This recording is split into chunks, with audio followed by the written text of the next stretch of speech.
ago where Barbaro was heavily favored, and we've seen other horses go down on the track, but I can't remember. And you know, every loss is unique in its own, but being sadder after a day of racing than that day. I mean, not just a Kentucky Derby winner, but you know, just a majestic, gorgeous animal whose connections, you know, were so likable as well. Michael Matz having saved the burning children from the airplane wreckage, and Roy and Gretchen Jackson. So it was a tragedy that we won't forget for a long time. Well, the hope is from every tragedy comes good things, and that seems to be the case with Barbaro, Janine.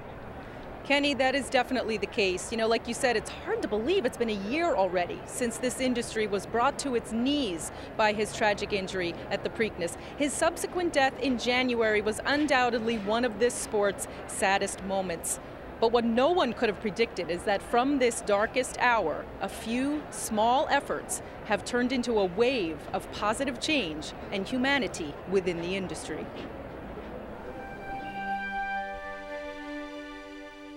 Mattie is an 11-year-old thoroughbred. 6 years ago, he was a racehorse. This past January, neglected and in poor health, Mattie was purchased by a slaughter plant, his fate seemingly sealed. But instead, today, he is living. We found this horse who could barely stand. His feet were so bad. We decided we would take him and try and rehabilitate him. Mattie's rescue is just one of many horse welfare efforts taking place in the wake of Barbaro's injury and death. It's a phenomenon being called the Barbaro effect. Barbaro's owners, Roy and Gretchen Jackson, led the way, using their sudden spotlight to create awareness of equine issues. I hope that we can turn our love into an energy that supports horses throughout the world. Finding a cure for laminitis, the painful and often fatal hoof disease that ultimately cost Barbaro his life, also became a worthy cause. What's so awful is that it follows other diseases, and so often a horse, and Barbaro's a very good example, they've recovered from some other catastrophic injury and are doing well, and laminitis follows. We need to learn how to not just treat it, but how to prevent it.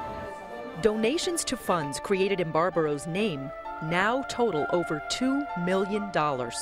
Barbaro's injury also intensified the discussion on how to better protect racehorses on the track. Synthetic racetracks is one piece of the puzzle that may be one of the major things we can do to maintain health and safety. Alex Brown is an exercise rider at the Fair Hill Training Center in Maryland, where Barbaro was based. After Barbaro's Kentucky Derby win, Brown created a message board where the fans of Barbaro were born. Today they number in the thousands and take action on important equine causes, mainly the rescue of unwanted horses.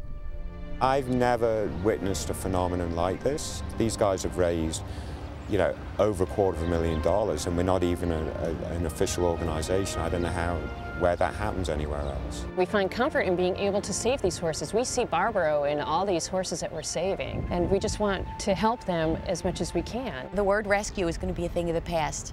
All we're going to have to do is take care of the retirement and care of horses. That's my dream, and it's going to happen because of Barbaro. It seems as if that's going to be his legacy, the cure for laminitis as well as more compassion for the mistreated horse. Mattie is among 700 horses rescued by the fans of Barbaro. Coincidentally, Mattie was saved on January 29th, the day Barbaro was euthanized. As Mattie's new life began, Gretchen Jackson addressed the media.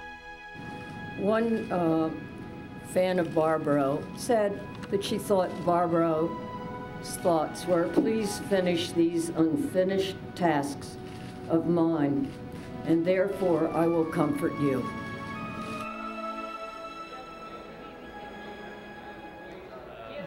Very inspiring. We mentioned the Jacksons leading the way.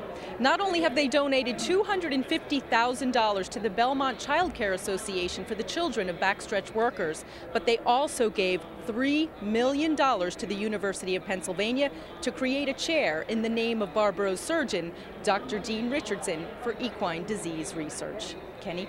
Janine, some other things attendant to this going on. The Barbaro Memorial Fund in connection with NTRA Charities selling bracelets as they were at the Kentucky Derby, that going to equine research. So those are available here. And something else very good going on right now in the infield. Rob has that story. Kenny, more funds going to the Barbaro Memorial Fund. That painting there by Susan Summer Luarca just put up on eBay today. A $50,000 buy now price. All the proceeds going to the Barbaro Fund. Susan, what was the genesis of this project? Well, I'm honored to have been commissioned by the NTRA Charities Barbaro Memorial Fund to commemorate Barbaro in his moment of triumph at the Kentucky Derby. And the proceeds will all go towards the Barbaro Memorial Fund after this auction. Such an awesome looking athlete and animal. What did you focus on with the painting? I wanted to bring out his spirit. Like I said, his moment of triumph. He's a magnificent horse, and show the spirit in his eye. I wanted him to seem real. He's a life-size horse in the painting. So he's special. It's a special piece. And you finished that at the Kentucky Derby. Kenny, right now she's working on this one of Street Sense over my left shoulder right here. That also going into the fund. And you received some constructive criticism today on this painting. Yes, I'm painting this from memory. And the exercise girl that exercises Street Sense came by today and reminded me to put the little red bands on his bandages down there. So that was good. Everybody's a critic. Now you're working on a third installment, and you have it right now with us. If you could actually show this, what this is all about. Oh, Kenny Mayne. Now did you? What was the focus? Was it the massive thighs, the presidential hairline, the astute cut of his face? Yeah, I think he's just got this, this magnificent Greek goddess body, and he's such an athlete. And his hair and everything about him, I mean, it's even almost identical to Street Sense's hair. Just kind of tufts out like that. It's just an amazing athlete that I wanted to show his spirit and triumph right here. Thank you. This will not be available, Kenny, on eBay. I'm actually going down to the Four Corners. I'll be next to the guy selling the Elvis rugs, pitching this one.